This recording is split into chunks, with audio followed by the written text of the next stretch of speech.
Okay, here we go. Shabbat Shalom. Shabbat Shalom. Good to see you.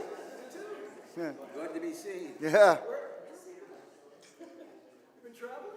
I was at the Reform Rabbis Conference last week. It was something. I'm going to talk about it a little bit at the Conservative Minyan today, so if you happen to be there, you'll hear it. Here we go. Vishamru v'nei Yisrael et ha-Shabbat ledoratam berit olam.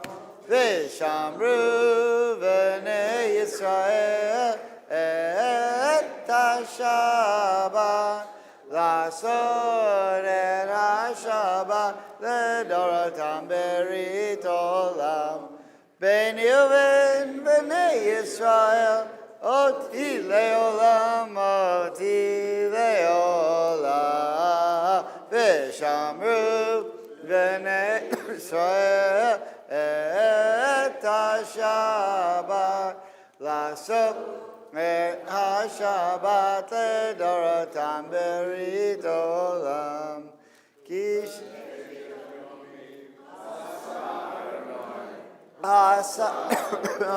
es ha-shamayim ve'et v'shamru v'nei Yisrael et ha-Shabbat Lasod et ha-Shabbat ledoratam berit olam.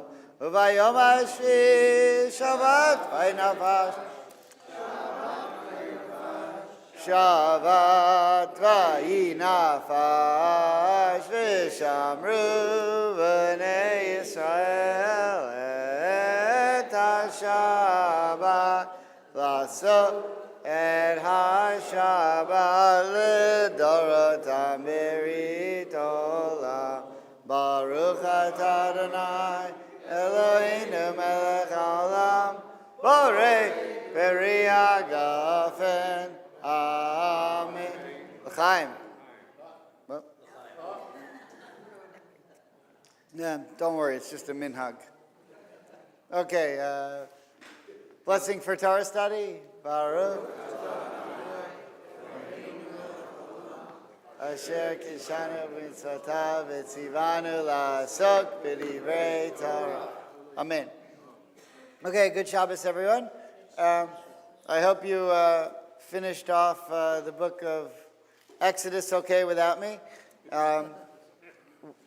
Looks like we lost some people. Maybe they couldn't finish, they're still stuck. Although I listened to Rabbi Fisher's class from San Francisco, where I was for the Reform Rabbis Conference, which is a little bit like Chelm, if you know what that is.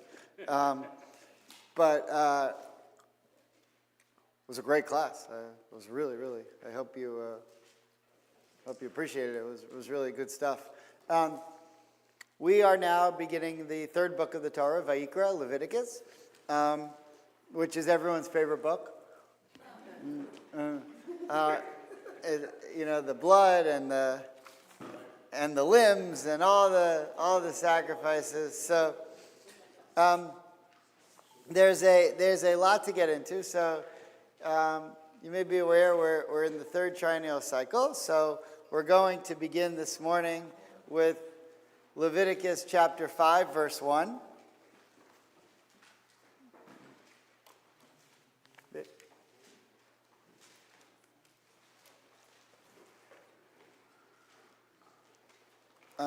Anyone have the page in Plout? 775. Hey, can you close that door?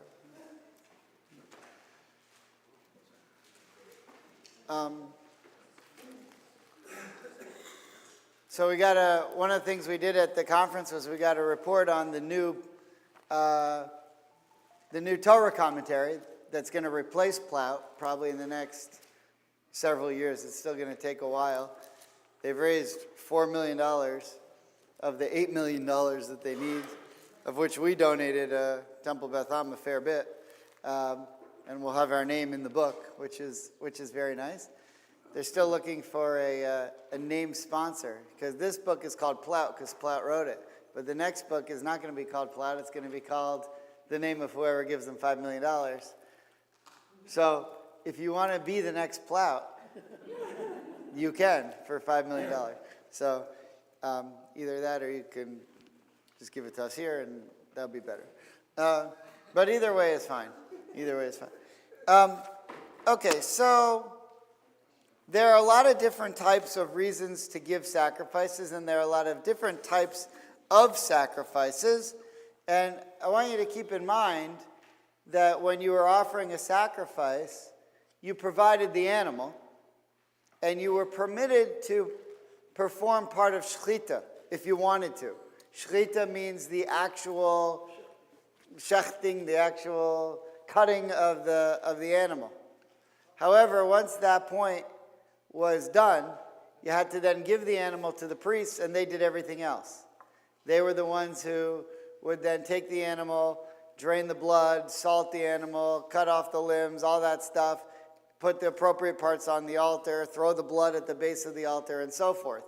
If it were one of the type of sacrifices where then you would get the meat back, then they would bring you your portion of the meat back. They'd keep a portion for themselves, and they would bring a portion to you, and then you could go and eat it.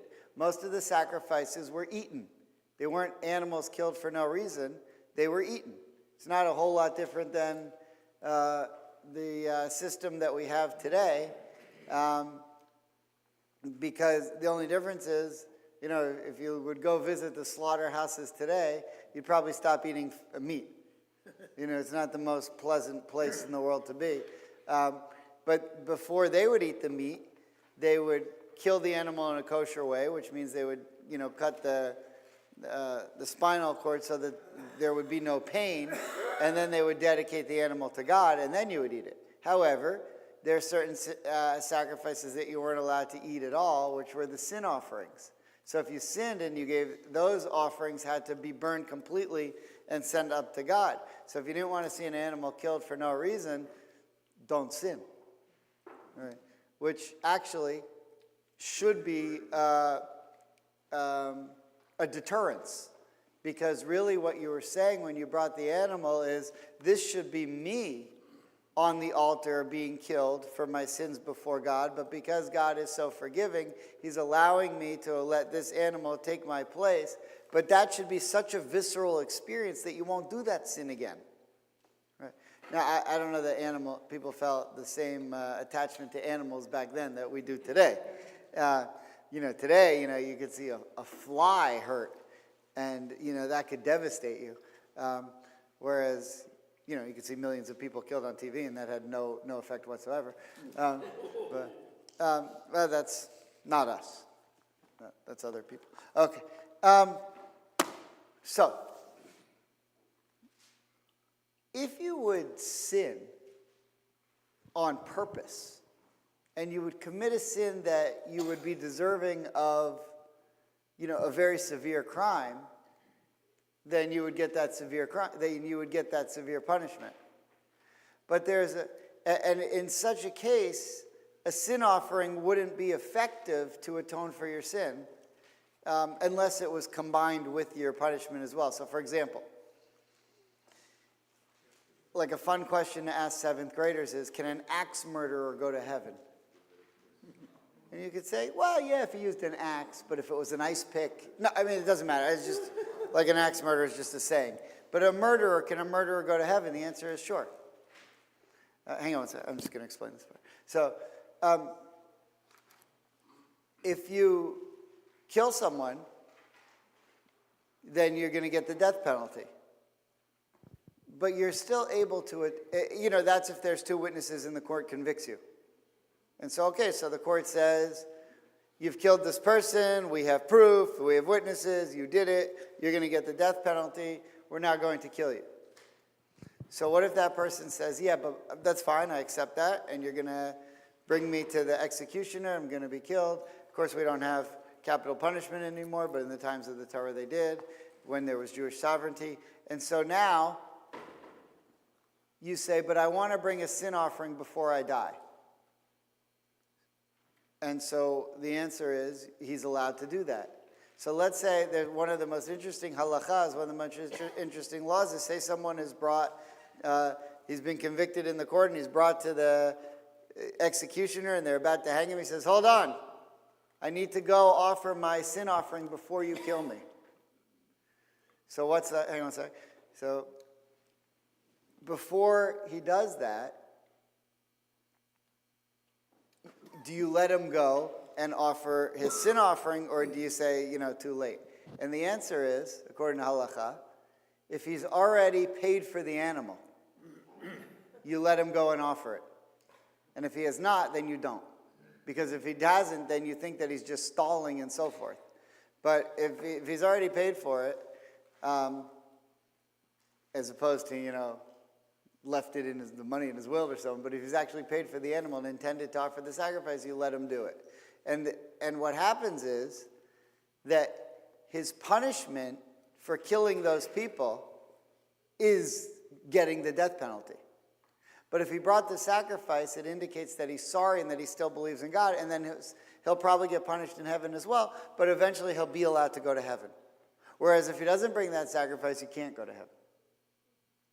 So even an axe murderer can end up ultimately in heaven, provided that you paid the price of getting the death penalty. Now, if you escape the death penalty, say there were no witnesses, and you never came forward and admitted what you did, and you avoided the death penalty, and you died a natural death, then you can't go to heaven. You got to come and admit what you did. Okay, questions, comments? Eileen and then Paul. Yeah, that's what I was going to say, is indeed the offering. Right. And the other thing is, isn't life and death left to God? I mean, how does God feel about it when we kill someone because we have two witnesses and the whole thing? Is that's okay, that the real punishment is you don't Is what? that you don't get into heaven? That's the real punishment. So look, this is the system. If you commit a capital offense, you've decided your own fate. But we don't leave life and death to God. We do. Whose rule is it that you then have to die? Right, that's the rule that he set up. So, Paul, can you pass him the mic, please? Correct me if I'm wrong, but I was under the impression that sin offerings are only for inadvertent sins. Use the mic. So we're going to get to that. There's a difference between the asham and the chatas. So there's different categories of sin offering. Okay, all right. Chapter 5, verse 1. Norman, here we go. Everyone have it? Chapter 5 of Leviticus, verse 1. 5:16. If a person incurs guilt, when one has heard a public imprecation, but although able to testify as having either seen or learned of the matter, has not given information and thus is subject to punishment.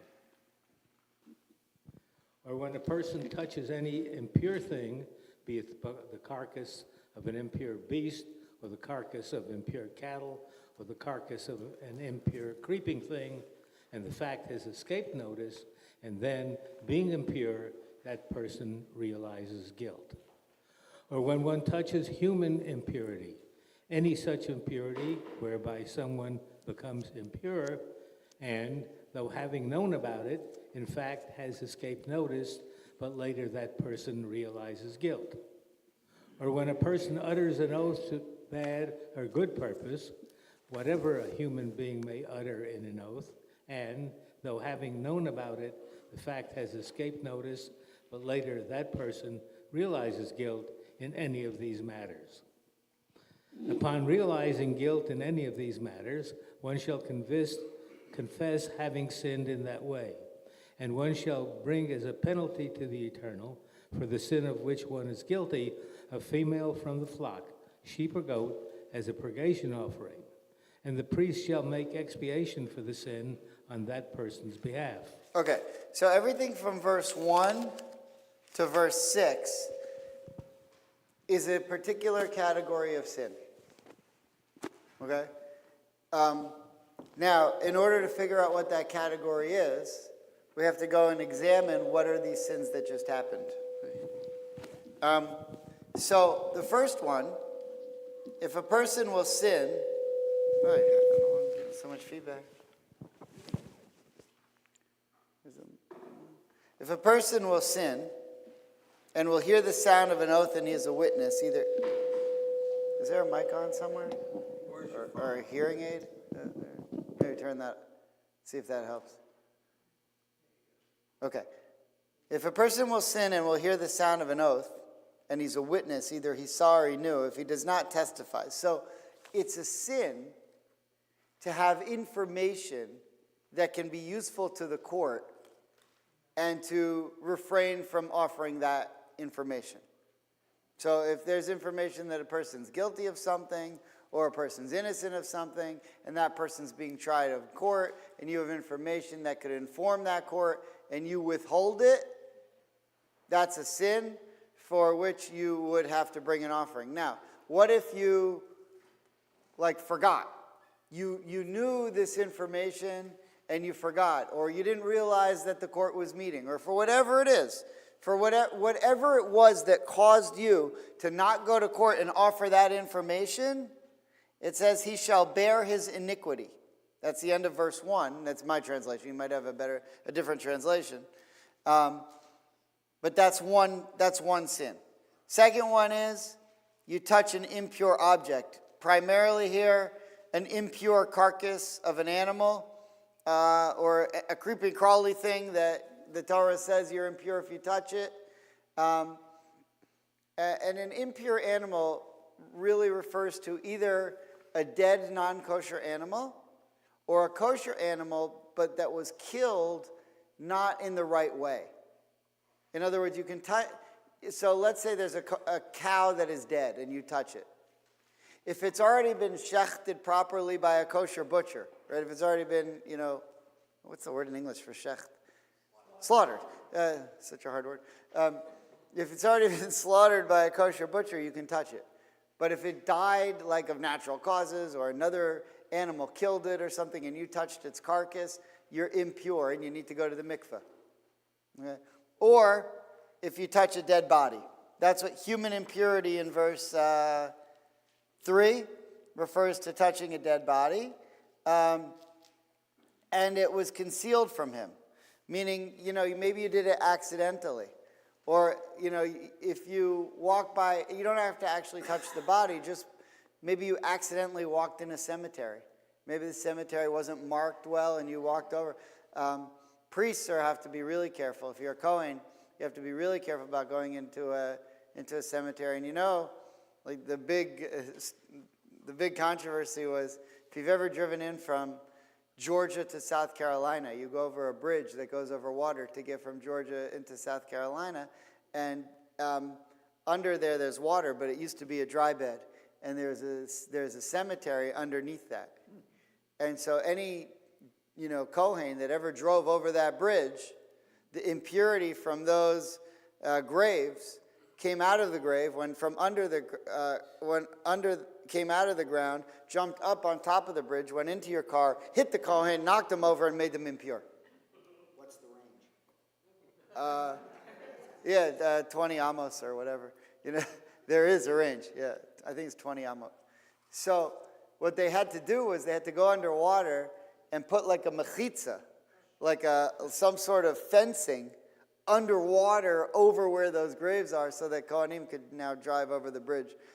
So if you're a Kohen and you've ever driven from Georgia to South Carolina before they put the thing,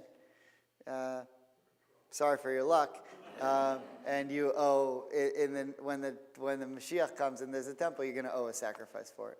So, but if you want to get out of that, you can probably make a donation to Temple Beth Am, and we'll find a way. Is there any particular significance to the fact that it has to be a female from the flock? Yeah, which verse are you looking at? We talked about that a couple weeks ago. And he shall bring as his penalty to the Lord for the sin of which he is guilty, a female from the flock. There is. I was actually just listening to someone talk about that this week, and I can't remember what he said. Should bring and give them. Rashi doesn't comment. The other rules and regulations. Yeah, I honestly don't remember why. That was very specific. Right, and there's a reason for all of it. And I heard a rabbi talking about it this week, but I can't remember what he said. I'll have to look it up for you. I can't remember. But there is, and that's a good catch. Okay, now, I just want to give it away. Well, let me see. If the rabbis talk about this. Well, before I give it away, what this category is, there's a very specific technique for bringing a sacrifice to atone for these sins. Again, as Paul said, these are sins that you generally do by accident. Like you have this information that you could have given in court, but you forgot that you had it. Or you forgot the court was meeting. Or, whatever. For whatever reason, you didn't do it, but it wasn't intentional. So it's what's called an unintentional sin. In Hebrew, the terms are, for an intentional sin, zadon. And in Hebrew, shgaga. You do it bishgaga. That's unintentionally. Okay. Now, there's a very specific way, actually, let me not say it. Let's say it this way. There's a very specific technique or clause that goes with giving these type of sins that doesn't go with other type of sins, which we're about to see now. It's called the sliding scale. Okay, so if you look with me now at verse 7, Ed, if you wouldn't mind picking up there, we're going to get now into what's called the sliding scale. But if his means do not suffice for a sheep, he shall bring to the Lord as his penalty for that of which he is guilty 2 turtle doves or 2 pigeons, one for a sin offering and the other for a burnt offering. Right, so if you couldn't afford a sheep or a goat, which were pricey, you could bring two doves, which were not pricey. To go and just get a couple of birds, very inexpensive. But a sheep or a goat was really quite expensive. Now, it's all relative. If Jeff Bezos wanted to buy, a sheep or a goat, okay, it probably wouldn't kill him. He'd probably still get by. You ever see sometimes on social media, they have the houses of the wealthy, and they have these houses that are like 5 times bigger than this campus. And I always comment underneath, I just hope they're comfortable. I just hope, I hope they'll be okay. But for some people, to buy a sheep or a goat was a tremendous expenditure. But in such a case as these sins, and specifically these sins, God said here, don't worry about it. I'll take a dove. I'll take 2 doves. Now, let's say you're really poor and you can't afford even a dove. So now look what happens. Verse 8. He shall bring them to the priest, who shall offer first the one for the sin offering, pinching its head at the nape without severing it. He shall sprinkle some of the blood of the sin offering on the side of the altar, and what remains of the blood shall be drained out at the base of the altar. It is a sin offering. And the second he shall prepare as a burnt offering according to regulation. Thus the priest shall make expiation on his behalf for the sin of which he is guilty, and he shall be forgiven. Okay, so I just want to point out, we mentioned this, if you look in the Hebrew, if you're interested in Hebrew, in verse 8, so the way that you kill an animal is shechita. That's where the Yiddish word shecht comes from, to slaughter an animal. But the way that you kill the bird for sacrifice is not, we don't use that same word shechita, we use the word malika. And there's a word in verse 8 where it says, umalak et rosho. malak, which means to slit the bird's neck so that all the blood drains out. And if you remember a couple weeks ago during Purim, I pointed out that the word malak comes from the same root as Amalek. Amalek. Right, Amalek. Because malak, to cut the neck, means to separate the body from the soul, which is what the goal of Amalek and Haman was trying to do to the Jews, was to remove the soul of the Jewish people. And specifically, the Torah says that the reason that Amalek attacked Israel after they left Egypt, because their souls were on fire, and they wanted to cool, the Torah uses the verb, to cool them down, because they were on such a spiritual high. So that, if you're interested in Hebrew, you have that word malak in verse 8. Okay, now, if you can't afford even the birds, verse 9. Okay, Ed. And if his means do not suffice for 2 turtle doves or 2 pigeons, he shall bring as his offering for that of which he is guilty 1/10 of an ephah of choice flour for his sin offering. He shall not add oil to it or lay frankincense on it, for it is a sin offering. Okay. Sorry, is that the end of the verse? Well, he shall bring it to the priest, and the priest shall scoop it out of it a handful as a token portion of it, and turn it into smoke on the altar with the Lord's offerings by fire. It is a sin offering. Thus the priest shall make expiation on his behalf for whichever of these sins he is guilty, and he shall be forgiven. It shall belong to the priest, like the meal offering. Okay. Sorry, where did you finish? End of verse 13. Okay, yeah, my translation's so different, it's hard to follow. But I think generally it means the same thing. So, okay, now you can't afford even a bird. So now you can offer what's called a mincha. You know the word mincha? Today it's the second service of the 3 services of. But mincha, in what it really means, is a meal offering. Whenever you see mincha in the Torah, it means an offering that's made of flour, choice flour that is unleavened, that's made into unleavened cakes, and was even cheaper than birds. Which means that these sins that you did, these unintentional sins that you did, were not meant to cause you any financial harm. Any other type of unintentional sin, you have to bring the sheep from the herd, and that's it. And if you can't afford it, you've got to beg, borrow, or steal. Don't steal, because then you're going to have to, but beg or borrow. But you have to offer. These are the only ones that have the sliding scale, the ones that we've enumerated. Do you have a microphone? I'm just a little confused. I understand about why you gave these sacrifices, because you picture yourself being in that place and being, you're supposed to picture yourself, or that it's hurtful because you have to give something up. It's hard. What I don't understand is what you said earlier about going to heaven, because I'm really confused. I always thought we don't believe in heaven. We invented heaven. Oh, yeah. So, in the Torah, in the Torah and in the Talmud, heaven is mentioned over and over and over and over again. In Reform theology, it was sort of rejected.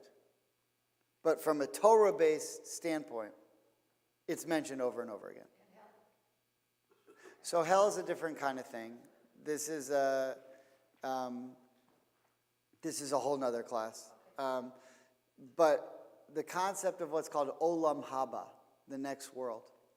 So if you remember at the beginning of the Torah, hell's a whole different concept that would take me a long time to explain. Not a long time, but time. In the beginning of the Torah, God creates light on day 1.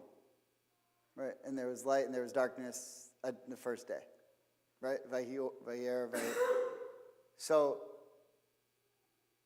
the moon, the sun, and the stars are not created until day 4. And so the question is, well, where did that light come from? What was light? This is before Edison. All right, so where did that light come from? Right, he invented. All right, so where did that light come from and what was it? And so the understanding is that that light was so wonderful, but God didn't want us to experience it unless you were righteous. And so he removed it and put it somewhere else and called it Olam Haba, the next world. And that's where you go after this. By the way, that's the whole idea of the Kaddish. The Kaddish is that there are various different levels of heaven, and every time you say Kaddish for someone, you raise them. It's called Ilui HaNefesh.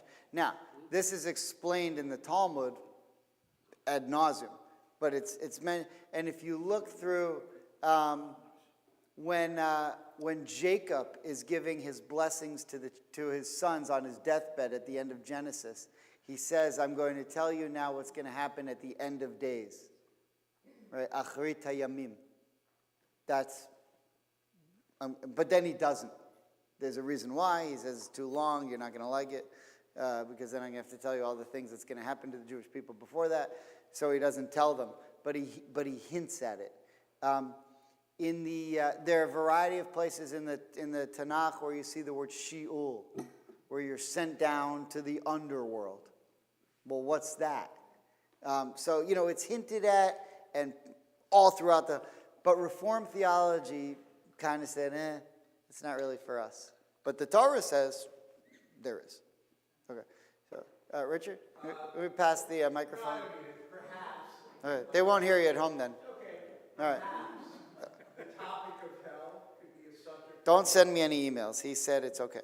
So. Perhaps your topic of hell could be the subject of a luncheon. Yeah, it has been over the years, but nobody really goes to those. Yeah, nobody really goes to those. Okay.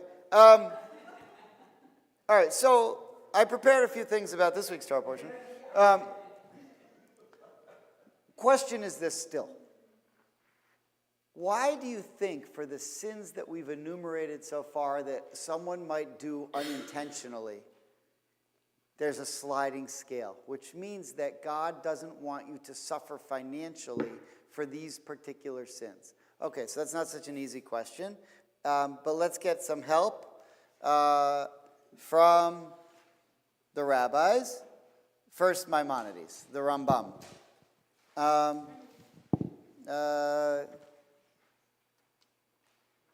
I'd like to first look at the Abarbanel, who asked this question in his introduction to Leviticus. This is the second source on the sheet. The Abarbanel was a medieval commentator who, at the beginning of his introduction to Leviticus, asks a whole series of questions and then provides the answers. So you see where it says the question was? This happens to be question number 10 in his series of questions on the beginning of Leviticus. Annabella. The question was, why is it that among all the sin offerings, chata'ot, mentioned in the Torah, it is not stated if his means are insufficient for a sheep, except in this last one, where it introduces the offering of the poor, that he should bring 2 turtle doves or 2 young pigeons, and if his means are insufficient even for those, that he should bring 1/10 of an ephah of flour. It would have been appropriate for this law to be general and apply equally to all sin offerings. Okay. So he asked the question, right? The same question that we're trying to deal with. They should bring 2 to and he says, well, wait a minute. There are lots of other unintentional sins where you are going to suffer financial harm because you brought them. What's the deal with these? Now, before I tell you, before Maimonides gives the answer, and Maimonides gives a great answer, almost all of the other unintentional sins fall into 2 categories: Gilui Arayot and Machlot Asurot. Anyone have any idea what those are? What's Gilui Arayot? All kinds of any sort of inappropriate sexual relationship, anything like that, and there's a ton of them in the Torah, anything like that you did unintentionally. So there's some unbelievable stories. I don't even, you're not old enough for them.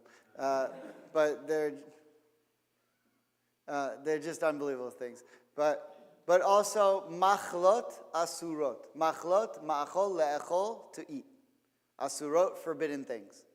So you could eat something that's forbidden. Like the time that I was in the green room in Fort Myers of a radio station. I tell you the story? So I was at this radio station. I was on the board of a food bank when I lived in Fort Myers. And we were doing like a phone-a-thon. So I was at the local PBS radio station to go and promote that people should donate to our food bank. So I'm in the green room waiting to go on, and they have donuts. So I take a donut. Who wouldn't? Right? I was younger, I didn't care as much about A1C back then. So I went and I took the donut, and I'm like, salty. Really? I'm like, what is this? I thought it was chocolate strips. It was bacon strips. It never even occurred to me that bacon's something you would put on a donut, but this was the West Coast. And I didn't know what bacon tasted like. I'd never had it before. So I run to the bathroom, like, So I would never eat bacon on purpose. But I tasted a little bit of it. It's the most disgusting moment of my life. And that was unintentional, but that unintentionally, that's a sin. I've now become what you would call sullied. And you need to gain expiation from that. Now, if I did it on purpose, that would be a whole different type of sin. That would be a big problem. But if you did it on accident and you lived in Torah times, we don't live in Torah times. So all you have to do now is say, sorry. Next time, if I were to go again and there's a box of donuts and unintentionally eat a donut that has bacon on it, that would be an actual sin. Because now I've learned my lesson that that's something that could happen. But let's say I forgot about that lesson. I didn't get back. Okay, so fine. There's only so many times you can get away with that, though. You can't go to a restaurant and order shrimp, once a week. And each time afterwards say, oh, I totally... Right, you can't do that. But once or twice, okay. So that's an unintentional sin. And those types of sins, gilui arayot, or eating something unintentionally that you thought was kosher that wasn't, or you could be walking, there's such a case in the Talmud, you're walking and a shrimp jumps out of the water. As you're walking, it goes down your throat. That's a sin. There's a sin where, there's a case, let's say you're in China, and you're in a museum, and you're getting in the elevator, and you bow down to tie your shoe, just when they're moving one of their ancient idols from floor 1 to floor 2, and the elevator opens while you're tying your shoe, and there's this old, idol. You just bowed down to an idol. You didn't do it on purpose. It's a sin. Okay, so that's why whenever I tie my shoe at an elevator, I face the other way. Yeah. Okay, so there are all kinds of weird reasons you could come up with a sin, with an unintentional sin. Here's my point. It's always good to have one. Pretty much all intentional sins require a chatat, which is a sin offering. You know the word we say al chet on High Holy Days, al chet. Yeah.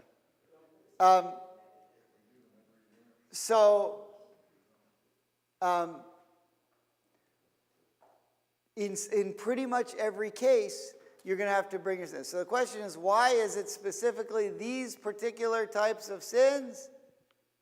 No financial harm. So to get the answer, go to Maimonides. So who's got a mic?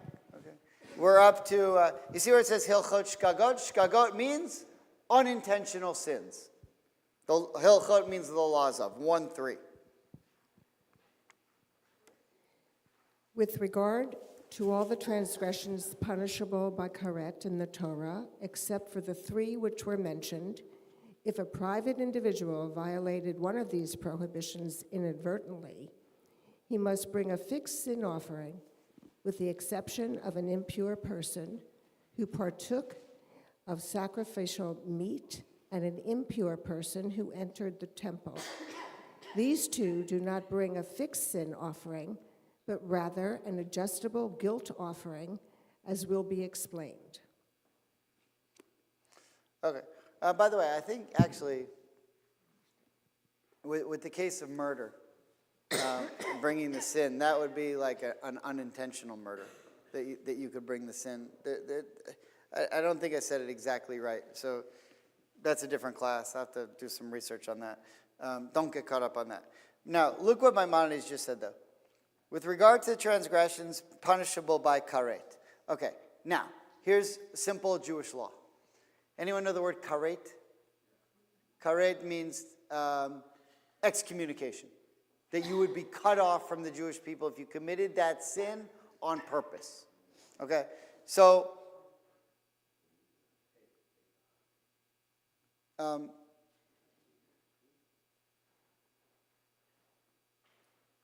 okay.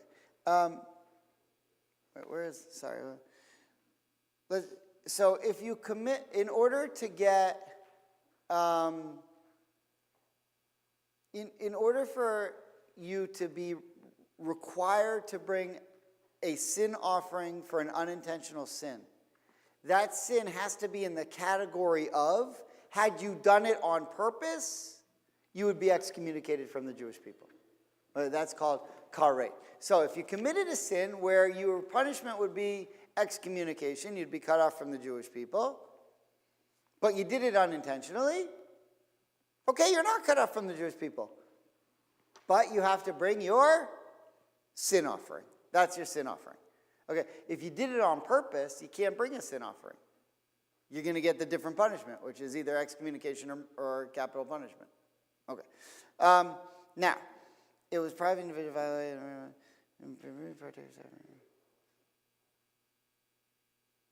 Okay. Now,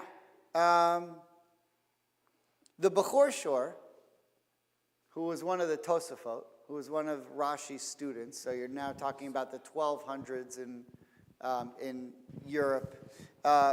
If you look at the third section here, the third source, he says, in verse 11 we read that when you offer this sacrifice, you don't place oil upon it nor frankincense upon it. And he gives the answer now as to why we have a sliding scale. Look what he says here. Because there is no enjoyment in it. And this is not a matter of honor, for hare means behold, it is a sin offering and is not fulfilling to treat it in a way of importance. And there you have your answer. Why is there a sliding scale for these particular sins? Now remember, what are those particular sins that we're talking about? If you had information that you didn't bring to the court, if you touched a dead body, if you touched a dead animal. Why is it that for those you're not going to have to pay any financial harm, but for all the others you did?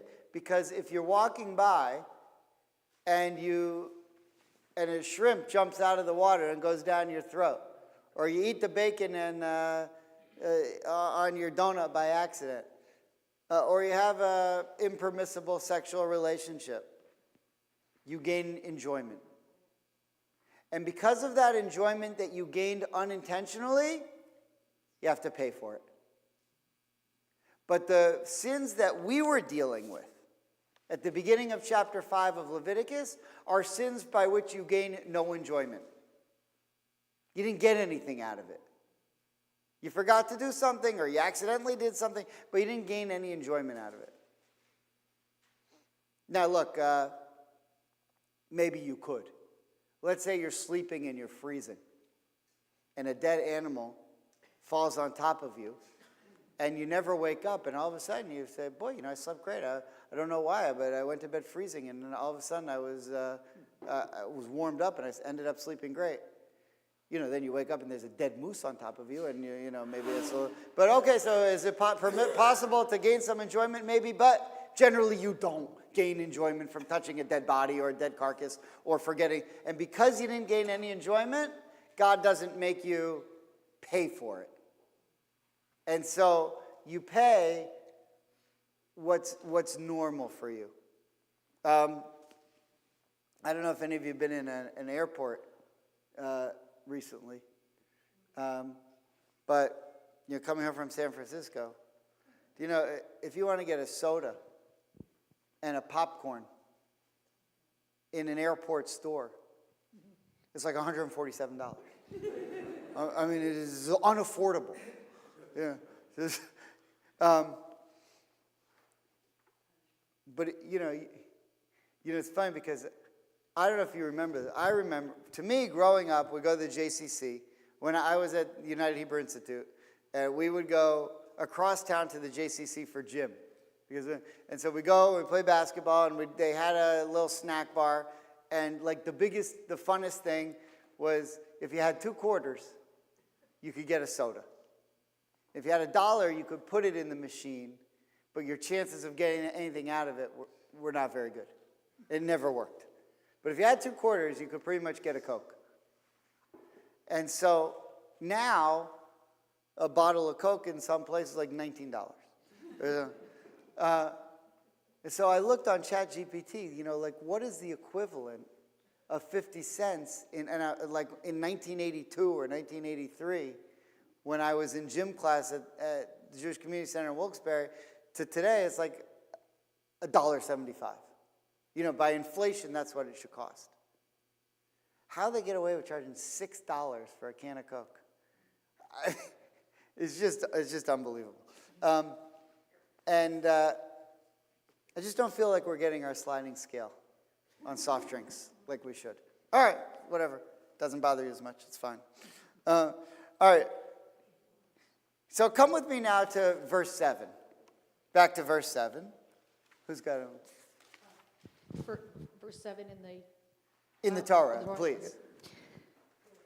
But if his means do not suffice for a sheep, he shall bring it to the Lord as his penalty for that of which he is guilty.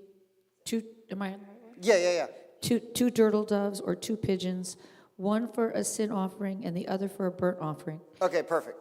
Now, Nachmanides, the Ramban, has a commentary on that verse. So if you look at the bottom of the sheet, Sherry, would you mind reading the Ramban? It is possible. It is possible that the reason for the leniency with regard to the offering in the case of oaths, the oath of testimony and the oath of utterance, as explained above, is because the punishment is not excision, where they have been done willfully. In the case of the defilement of the sanctuary and the holy food, he mitigated the obligation of the offering, because the person who did it erred whilst engaged in performing religious duty. For the priest who eats the holy food or enters into the sanctuary to prostrate himself or to bring an offering is engaged in performing a religious duty, and his intention is towards heaven. Therefore, even though he sinned on account of having forgotten his state of uncleanliness, Scripture gave him more ways of atonement. Okay, so another idea from Nachmanides is that perhaps, if you become impure,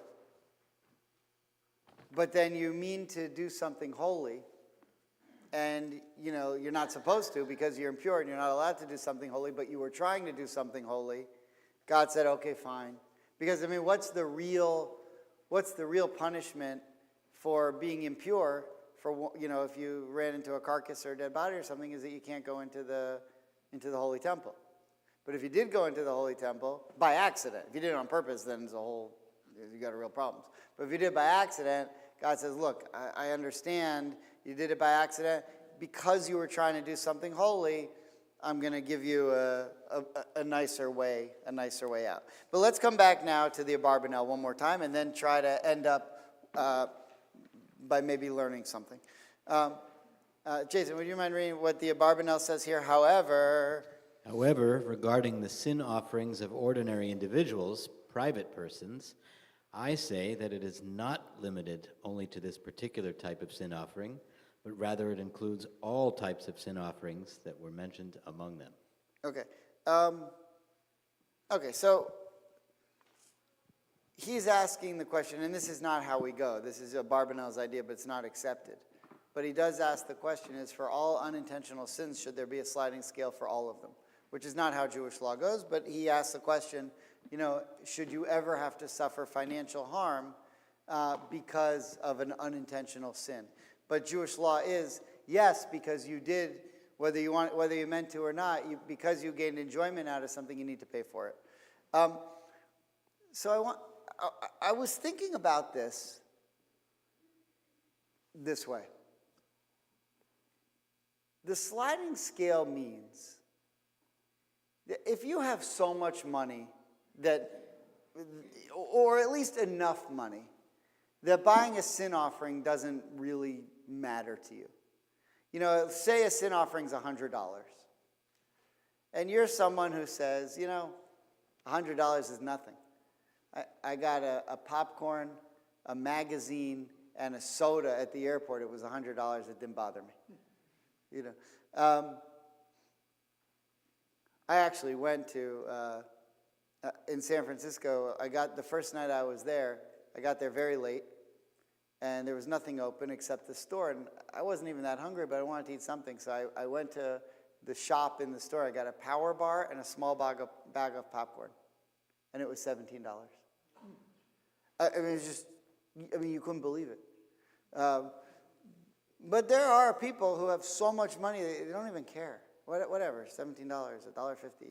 Okay, so if you have so much money, then if you have a smaller amount of money, and a sin, if it's an unintentional sin, but you don't have money to pay for it, you might be more careful. And so the poorer person is going to be more careful than the wealthier person because of the financial risk of sinning. If you don't have as much money to spend, so forget about the sliding scale. All the other ones involve financial harm. But if you're wealthy, you might say, what do I care? I could sin all the livelong day. Money, financial harm doesn't mean much to me because I have a lot of money. Do you see the problem here? Okay, so there's a story in the Talmud that I thought of that I just wanted to share with you. It comes from Yoma, which is the tractate of the Talmud that deals with Yom Kippur. It's a very interesting story. Would you mind reading the story? It says, And if a wealthy man comes before the heavenly court, the members of the court say to him, why did you not engage in Torah? If he says, I was wealthy and preoccupied with managing my possessions, they say to him, were you any wealthier than Rabbi Elazar, who was exceedingly wealthy and nevertheless studied Torah? Okay, so there was a guy, Rabbi Elazar. Now, a rabbi in the Talmud would be embarrassed to be called rich. That's not, because they're not interested in worldly and earthly things, they're interested in spiritual things. However, and so if you read the commentaries there, which I didn't bring, but it says that Rabbi Elazar inherited a great deal of money. And it was just his. But he wasn't interested. So when you die and you go to heaven, if you say, listen, why didn't you study Torah? By the way, the first story here is someone says, I was too poor to study Torah. I was so busy trying to find food that, I know. So what is the Talmud response? Were you poorer than Hillel? Hillel had nothing, but yet tried to break into the yeshiva. They wouldn't even let him into the yeshiva. He was so poor, and he had to hang on the roof to try to listen to what they were saying because he couldn't afford the nickel to get into the yeshiva. And so they said, you couldn't have been any poorer than him, and he found time to study Torah. And so now if someone comes and says, when you die and you go to heaven, why didn't you make time to learn Torah? Because I was so much business I'm so busy with my business and so much wealth to manage. And they say, well, you couldn't have any more money than Rabbi Elazar. He inherited more money than anybody, and he spent all of his time studying Torah. Okay, clear so far? Okay. By the way, there's another man who says, I was so good looking that the women were always, were always after me, and I had never had time. And, look, I don't have that. I find time to study Torah. No, all right. So I think it said, you couldn't have been better looking than King David, or King Solomon maybe. King Solomon had 120 wives or whatever, and he said you couldn't have been any busier than him, and he found time to study Torah, and he wrote the book of Psalms, in his spare time. So what's your problem? There's no excuse, right, to not study Torah. But okay, let's look at the rest of the story. They said about Rabbi Elazar ben Harson that his father left him an inheritance of 1,000 villages on land and corresponding to them 1,000 ships at sea. And each and every day he takes a leather jug of flour on his shoulder and walks from city to city, from state to state, to study Torah from the Torah scholars in each of those places. One time, as he passed through the villages in his estate, and his servants found him, did not recognize him, and thinking he was a resident of the town, they pressed him into service. Angara, for the master of the estate. He said to them, I beseech you, let me be, and I will go study Torah. They said, we swear by the life of Rabbi Elazar ben Harson that we will not let you be. The Gemara comments, and in all his days he never went and saw all his possessions and his property. Rather, he would sit and engage in the study of Torah all day and all night. Okay, and so it's an amazing story. He was very wealthy, and he had all these possessions in all these cities, but even if he was in a city where he had a lot of his possessions, he wouldn't go to them. He would go and find out where the Torah scholars were, and it's to the point where people didn't recognize him, and nobody even knew that he was this famous person who owned all of this stuff, sort of like undercover boss. Yeah. But he would just go and study Torah. So I think the point of the sliding scale is this. First of all, you're not punished for doing an unintentional sin that you didn't gain anything from. However, anytime that you do an unintentional sin, you're thrown off your equilibrium.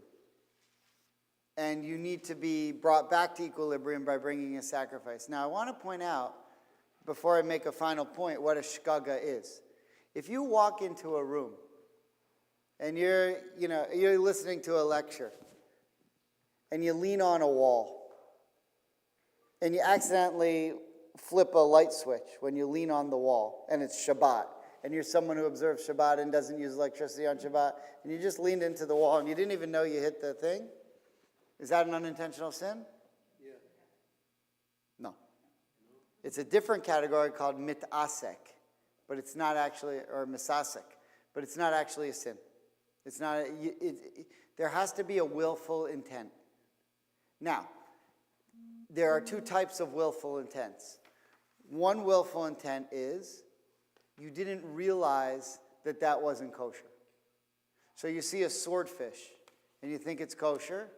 Swordfish is a debate. Let's say catfish. Let's say any type of fish you think has fins and scales, but it only has fins, but not scales, and you thought it had fins and scales, and you ate it after you caught it and filleted it, whatever, because you thought it was kosher and it's not. That's an unintentional sin. That's a shkaga. Okay. Now the other thing is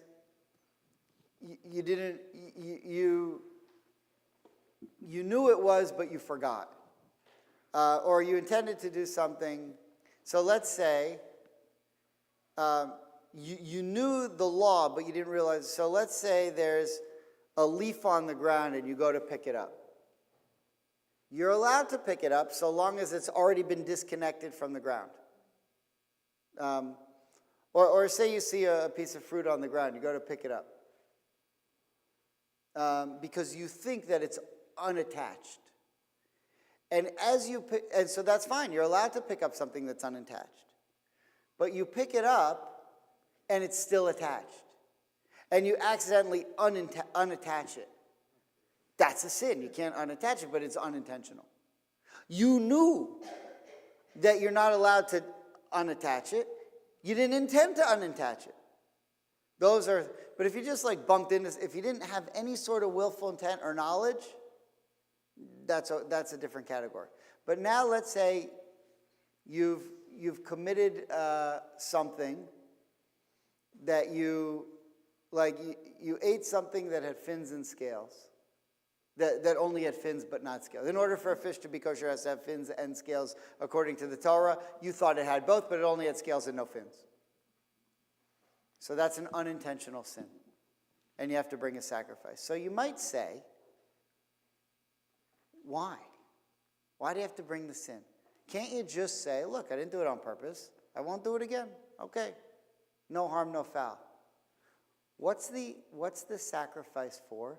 The sacrifice is for the sin of unawareness or not being careful enough. So, if you're driving in a school zone, like anywhere in Pinecrest, and the speed limit is 3, or whatever it is, and you're going like this radical speed of like 7, right? And the cop pulls you over, and you say it's 15 here, and you're going 30, and you're like,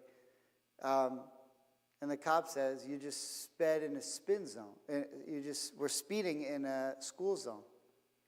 So you say to the cop, no problem. It was a shkaga. It was unintentional. I didn't realize that was a school zone. I only drive down this road 400 times a day. But I didn't realize, but say you're not from around here. I didn't realize this was a school zone. So the cop might say, okay, no problem. But the truth is, you broke the law. And you could say it was unintentional, and it probably was unintentional, but you're still going to get a ticket. That's it. Now they put in cameras.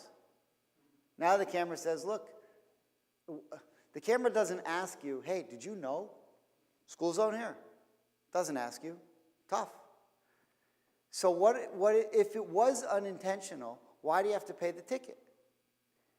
Because of your lack of awareness and your lack of knowledge. You should know, before you go fishing, which fish you're allowed to have and which fish you aren't.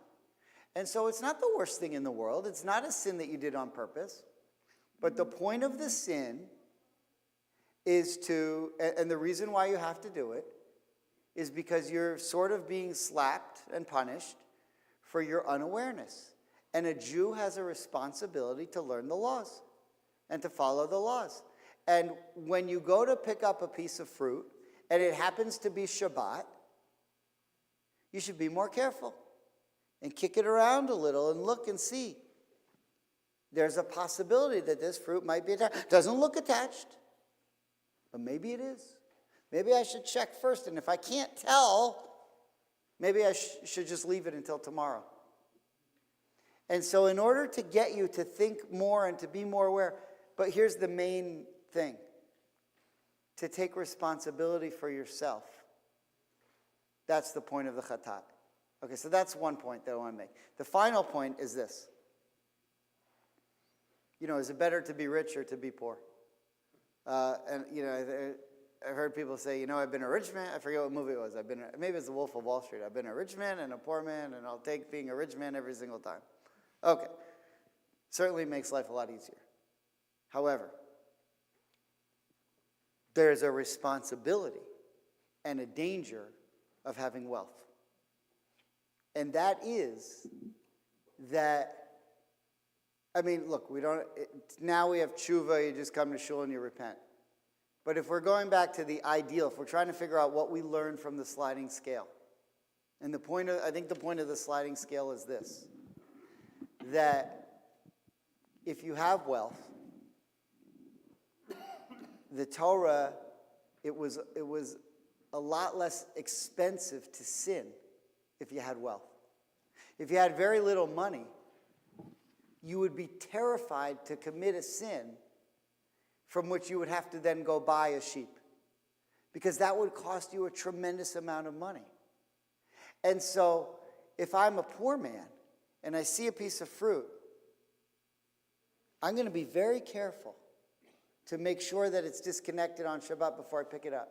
Because if someone sees me pick it up and that it's connected and they report me, I'm then going to have to go buy a sheep, and I can't afford to buy a sheep. But if I'm a rich man, I pick it up and I say, who cares? And if someone says, oh, you've got to go buy a sheep, I say, oh, here's a few bucks, I don't care. And so the more money you have, the more responsibility you had in a Torah-based system to be careful, because offering a sacrifice is a financial loss, but if the financial loss doesn't hurt you any, you'd be more apt to sin. And I think today, the more money you have, the more things you're able to do. The more things you can do for the good, right, to do tzedakah, but the more things you can do for the bad, because you have more opportunities to go out and do things that are primarily physical in nature and not spiritual in nature. You can travel the world, you can buy this, you can buy that, you can have 6 boats, you can have whatever. And that is going to take you in more earthly pursuits. So the point of the sliding scale in the Torah is to say, you can have as much money as you want, there's no problem. Abraham had more money than anybody. But you have to, if you're going to have those resources, the awareness of your own actions and your awareness to not commit unintentional sins has to be more acute. Because if you're poor, it's built in from the fear of the financial loss. And if you're wealthy, you don't have that fear.